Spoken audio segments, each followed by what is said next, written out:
Bonjour tout le monde, j'espère que vous allez bien. Troisième cours sur FEU, on va apprendre le sens divinatoire de la rune. Mais avant toute chose, je vais vous faire une petite bande-annonce. Ouais. Je vous dévoile mes secrets. Ouais. C'est frustrant d'apprendre une rune par une rune, parce qu'il y en a 24. Ça veut dire que ça va prendre beaucoup de temps, surtout si je fais 3 cours par rune. 3 fois 24, 3 fois 4, 12, 72. 72 cours avant de pouvoir commencer à les connaître toutes, et avant de pouvoir les tirer. Ça fait long.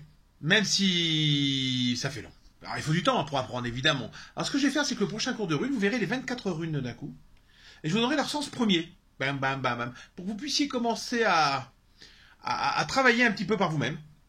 En prenant une rune et en sachant ce qu'elle peut vouloir dire pour votre journée. Voilà. C'est une petite prévision comme ça qu'on fera, ça sera mieux. Parce que ça va vous motiver, parce que vous avez envie de savoir. Je le sais, même si c'est de la merde, vous avez envie de le savoir. Mais bon, c'est comme ça. Bon, on continue sur FEU. Alors, FEU a deux sens, vous l'avez remarqué. FEU droit, FEU renversé. Quand FEU est droit dans le domaine du travail, ça veut dire qu'il y a des bonnes choses qui se mettent en place parce que vous avez fait des projets, parce que vous avez travaillé votre sujet et parce que vous avez mis en place tout ce qu'il fallait pour réussir. Donc la réussite sera au rendez-vous parce qu'il y a eu tout un contexte qui s'est créé et surtout parce que vous avez cru en vous et en vos capacités sans trop vous surestimer, sans vous sous-estimer. Vous estimez que vous pouvez réussir et avancer. FEU renversé, c'est un peu la précipitation dans le travail. On veut faire des choses, on va trop vite, on n'a pas fait une étude de marché si on veut se mettre à son compte. C'est compliqué. Donc FEU renversé, c'est plus compliqué parce que c'est pas que ça va pas marcher. Quand vous tirez FEU à l'envers dans le domaine professionnel, dites-vous qu'il y a des paramètres que vous n'avez pas assez analysés et qui pourraient mettre des bâtons dans les roues dans vos projets futurs. FEU, dans le domaine de l'affectif, love. Ah, j'adore cette chanson, love, exciting, j'adorais ça. On n'est pas là pour parler de ça.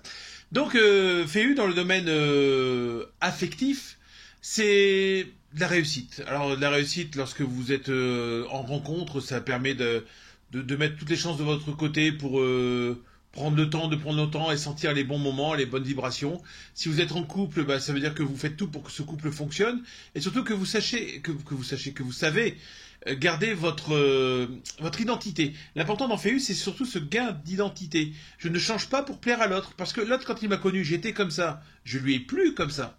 Logique. Sauf si je n'ai une image fausse de moi. Ça, c'est vicieux.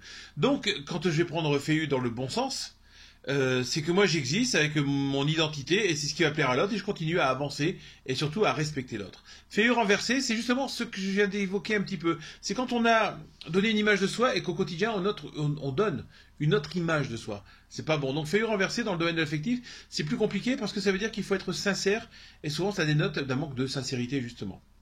D'un point de vue psychologique, on l'avait déjà un petit peu évoqué, FEU, droit, ça veut dire que je connais mes limites, je connais mes forces, je connais mes faiblesses, et ça me permet d'avancer et surtout d'être moi, d'essayer d'être un meilleur humain. Renversé, ça veut dire que je vais aller trop vite ou que je veux m'inventer une vie que je ne suis pas. Ça arrive par exemple avec les parents qui veulent que leurs fils soient tous des Ronaldo ou des Mbappé, c'est-à-dire qu'ils ne sont pas objectifs. Ils estiment que leurs fils, parce que eux par exemple, ont été des footballeurs frustrés, veulent tout engager sur le gamin et le font être autre chose que ce qu'il n'est. Et donc, ça crée souvent des frustrations. Enfin, vous voyez, donc FEU, globalement, quand on le prend au sens droit, ça veut dire que tout a été pensé en fonction de notre personnalité et en fonction de nous, en étant honnête avec nous-mêmes. Lorsque FEU est renversé, c'est qu'il y a un manque de préparation ou surtout un manque d'identité ou d'honnêteté. Donc ça c'est FEU. Et ce FEU, alors vous verrez que très souvent, en tout cas moi dans mes tirages, FEU lorsque je tire, ça indique souvent un déménagement, un déplacement de biens. Donc FEU permet aussi d'accroître ses biens dans un domaine pensé, réfléchi, on crée quelque chose et on va jusqu'au bout. Voilà, si c'est pas tout clair, il y a des questions, vous les posez, j'y répondrai. On fera peut-être justement une petite séquence vidéo où ça sera juste la réponse aux questions. Machin m'a posé ça, je vous réponds ainsi. Voilà, comme ça on peut débriefer tous ensemble. Soyons fous. Allez, à bientôt.